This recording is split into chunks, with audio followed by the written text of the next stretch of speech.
Hi, my name is Carrie Miller, coming to you from the second annual event Makaza Lifestyle is hosting at Krizani High in Khayelitsha, Cape Town, South Africa.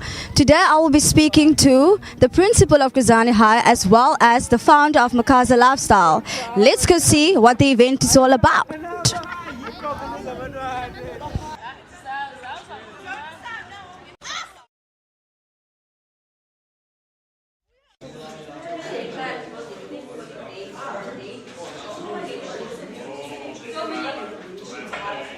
Would you like to please give me a short introduction about who you are?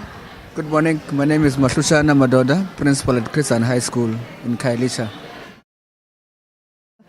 First of all, I would like to ask you, what was the transformations that you had to implement with the school, and what were the challenges that you had to face while implementing all these changes?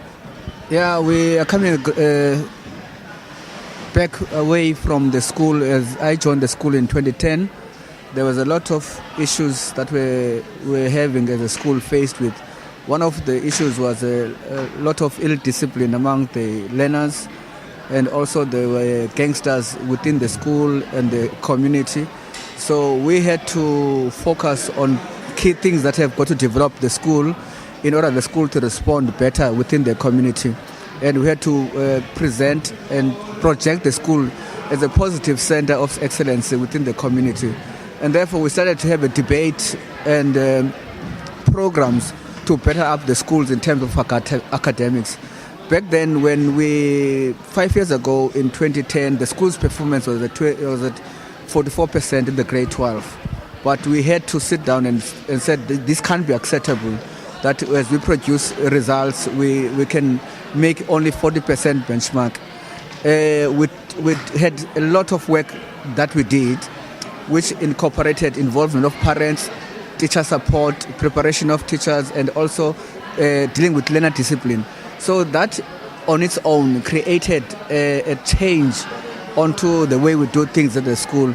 And from then we had an upward mobility of the results. From 2010 it went to 2011 to be 63%, and from 2011 to 2012 the results were 83%.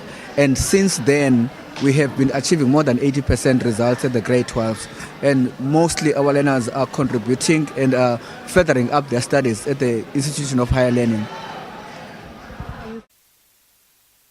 What was the main motivation behind implementing all these changes when you first arrived at this school?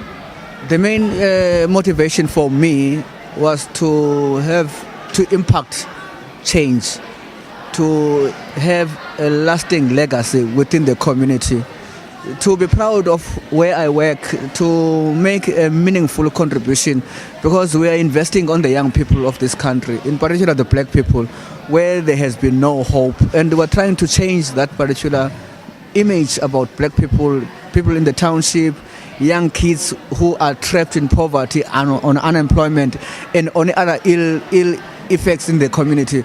So we're trying to give hope to the hopelessness people. We are trying to be a catalyst for change. We're trying to be the future of this country. We want to invest more on our kids so that they can go back and change the community with all the ills that the community has. But what we want to do is to instill a sense of hope, sense of pride, sense of being having a role to play within the economical development of the country. What I work as a school, we can also give it to our people that the school must contribute in every possible way for community development and for the growth of the country. Thank you so much, sir. My last question will be, what is your involvement today and the school's involvement with the youth in Durban? Yes, our involvement started last year with the Makaza Lifestyle. The Makaza Lifestyle crew are former learners of the school. So we are working with them as partners for social change. Ours is to create a conversation and a platform for young people to have a decent conversation on what do they want for their own future. So we are partners to facilitate that. We are partners to create an enabling environment for that.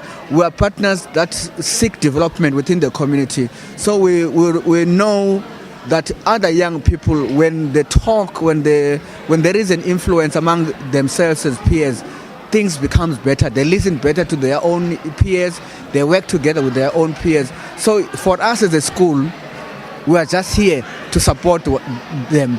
We are just here to create an environment that pushes them to work hard, that gives them a space to look into their future. And what a way to celebrate the 40th anniversary of the June 16, because today we're making a mark to the kids of the schools around here, from Sipamandla, Sinako, Maspumelele, Herigwala, and also our school, Krisani. We are working with the university from outside. They have facilitated a career expo so that the grade 12 learners could start to apply for universities now. So that on its own tells us we've got a plan for these young people. We want them to further up their studies. We want them to have future. We want to have them hope. So we're asking them to seize the moment and make this meaningful for their lives. Thank you so much, sir. Thank you very much for inviting us. Thank you.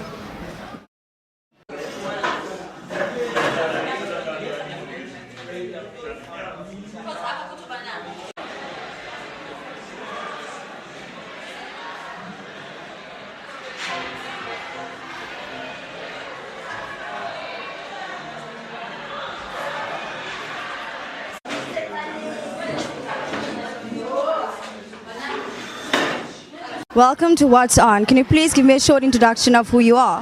Hi, my name is Siabulela Sopi from Makaza Lifestyle. I'm a social entrepreneur. I'm one of the founders of Makaza Lifestyle. We founded Makaza Lifestyle in 2013. It was founded as an immediate solution to social economic issues such as youth unemployment, access information, and skills development. We heard about First Friday sessions. Can you please tell us what that is about? The First Friday conversations came about in life this year.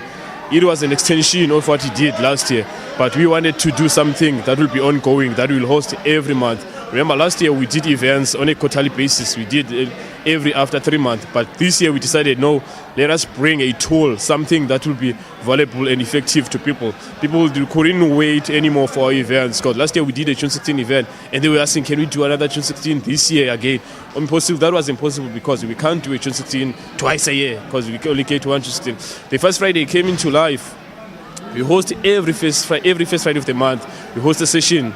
We started in February. We decide on a topic. We focus on social economic issues. We talked about unemployment. We talked about skills development. We talked about creativity. We talked about the importance of ethics. The whole idea is to bring innovative information to the dusty streets of South Africa. So that was the whole idea behind the First Friday conversations. So now we on our 5th session, that which is coming next week, next month in July. Yeah. Can you tell me, how did this event come about, the Youth in Daba? The event was inspired by the youth of 1976. Those people, they fought for us. They fought for us so that you can get a better education. But what if we've noticed now, the youth of today, it seems like they don't appreciate, they don't value the presence of the youth, 1976 youth. So we're trying to bring them into life. We're trying to encourage them to focus on their dreams. This event came about to life after seeing the youth that they're no longer focusing on their dreams. They are into many negative things. They're into drugs, they're into crime. So we try by all means to change that environment. We need to draw that inspiration from the 1976 youth. Hence there is this event now. We're trying to celebrate their struggle. We're trying to celebrate their presence, their sacrifices that they made for us. So that's why we have this event. We're celebrating their lives, as well as encouraging the youth of today to start focusing on their dreams, so that one day they can change the world. Do you mind sharing some of your upcoming events that you have planned for the future? We're looking at our 2nd annual Career Expo. Last year we had a Career Expo where we accommodated about all the higher institutions and other corporates. The whole idea was to bring information to people. Because remember, back in the days, in order to attend a Career Expo, you had to go to CPUT, you had to go to UCT. But now we want to change that environment. We want to bring UCT to the dusty streets of South Africa. So we're also looking forward to our 2nd annual one, which is in September. We're also working on our Business in Daba. The whole idea behind the Business in Daba, we're also hosting it in June, in September to meet. The whole idea behind the Business in Daba is to promote small businesses, is to bring them a platform to showcase their products, to sell their services, is to create a network environment for them so that they can grow. We're looking at a formal kind of event where we invite the corporates, we invite other business people who are made it, or their business are on the mainstream. We also invite the one who are still growing up. So yeah, man, it's those two events that we're looking forward. Thank you so much. Thank you. Assistance, I'm going to like the way so that I'm not intimidated. Then goes. Africa, my roots, Africa, my pride. Oh, Africa, my motherland, a place of rich and gifted. Our nation filled with diversity of cultures of Banaba Manawasipilo, Banaba Tariento. Oh, Africa, hear my cry. I'm crying for the spirit of Ubuntu. What happens to those days when women knew the place and children respecting the others, when no man could be found walking on the street roads? Oh, Africa, what happened to our roots? These days is a look around my spirit sings, for I look to the north. All I see is a child raising a hand to find our roots. Let us hold hands and go back to the crossroads when the African hearts beat as one. Let us remember the pain that Tatama Diva suffered and strive for Ubuntu. For together we can. Oh yes, we can.